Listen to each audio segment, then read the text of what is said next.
Hello there and welcome to How to Be a Professional Magician. I'm Robert and today we're going to be looking at wedding fairs.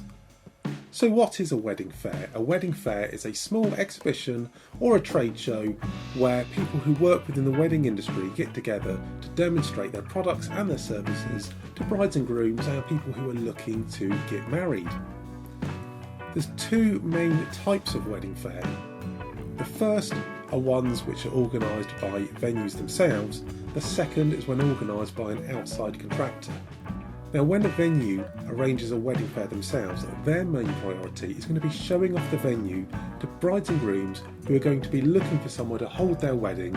They can dress it up as so it is a wedding there, so people can visualise what their day would be like there. And when they're there, they can meet some of the venue's preferred suppliers, perhaps photographers, magicians, DJs, cake makers, who are able to add a bit more to the day. The other sort will be one where it's put on by an outside contractor. What they do is they rent the space, they then rent out stalls. The problem is with this one is that the people there aren't necessarily going to be the preferred suppliers to the venue. In fact, anyone can book a stall and demonstrate whatever product or service they want to the brides and grooms. There's no quality control, or not so much, but it is a great way to get started. The advantage of this is when you get in with someone who organises wedding fairs, by booking with them you can actually book multiple wedding fairs, whereas with a venue they may only hold one or two a year and you've got to try to source different venues. One top tip is to remember that the bigger the fair doesn't mean the better it will be. When you're booking wedding fairs, the chances are the organiser will be telling you about how many brides and grooms they have had visit previous fairs. Now that's great, you want it to be busy, but you don't want it to be too busy. There's only so many people you are going to be able to speak to and show tricks to and chat to throughout the day.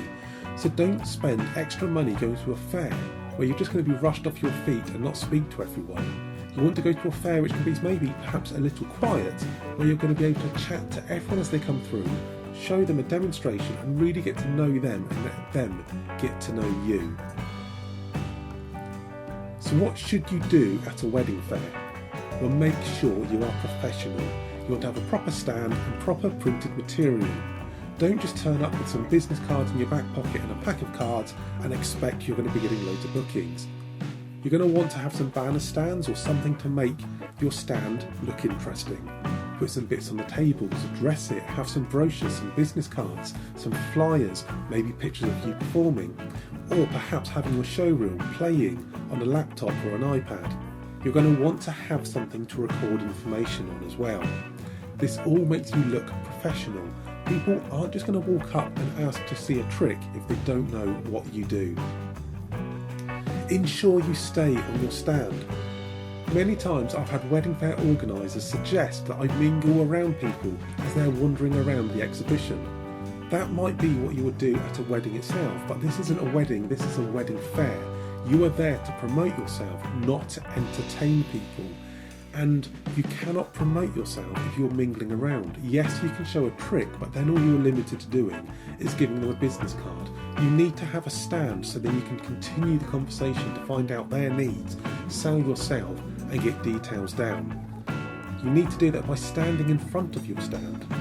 A cake maker may sit behind their stand because their product are the cakes that they want to have at the front. You are your product. You need to move your table back a couple of foot, stand in front of it so you can interact with people as they walk by. People will not stop unless they know who you are already or can already see you're a magician and are looking for a magician. And that, unfortunately, is quite unlikely. You need to stand in front of your stand and engage people as they walk by. Give a good demonstration of what you do. When I turn up to a wedding fair, I may just have a couple of tricks in my pocket, and regularly I'll go to a wedding fair and just spend all day doing exactly the same trick every single time.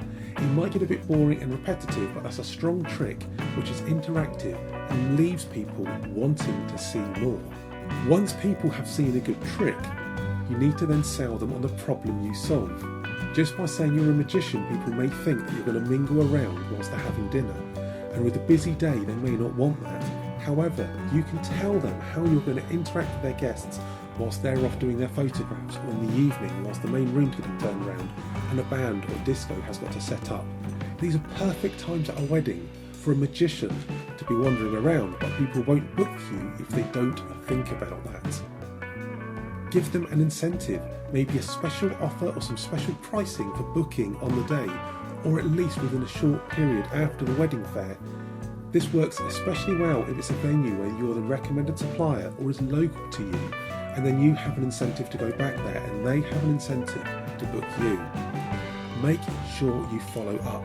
Get their details and, if possible, their name, their email address, the venue and the date of the wedding, and follow up some more.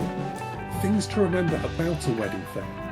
Now, when someone at a wedding fair says that's a great trick and I would love to book you, don't count that as a booking and don't assume that they will. It's very common for people to be polite and say they would like something. For example, I would like to have a Ferrari and my own jet plane and a yacht to holiday around the Caribbean.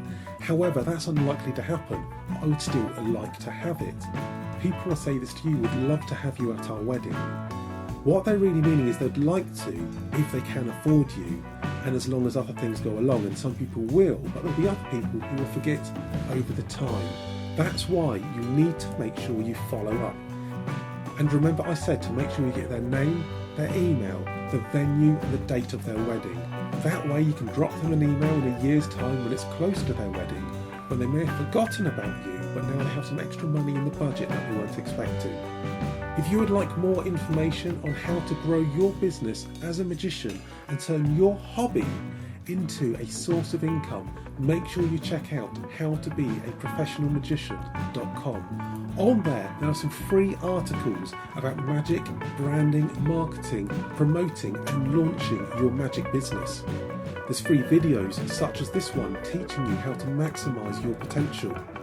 There's also free lessons on setting prices, social media marketing and becoming a full-time magician. You just need to register for it. That's free and you'll get those sample lessons. And those sample lessons are from the full How to Be a Professional Magician course.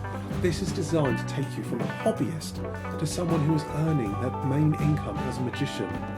It may be you just want to have a sideline and earn some extra money on the side. That's fine.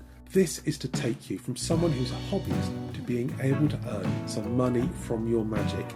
There is the full How to Be a Magician course, as well as abridged versions which focus on children's entertainment, weddings and parties, and how to be a corporate magician. Make sure you head over to howtobeaprofessionalmagician.com.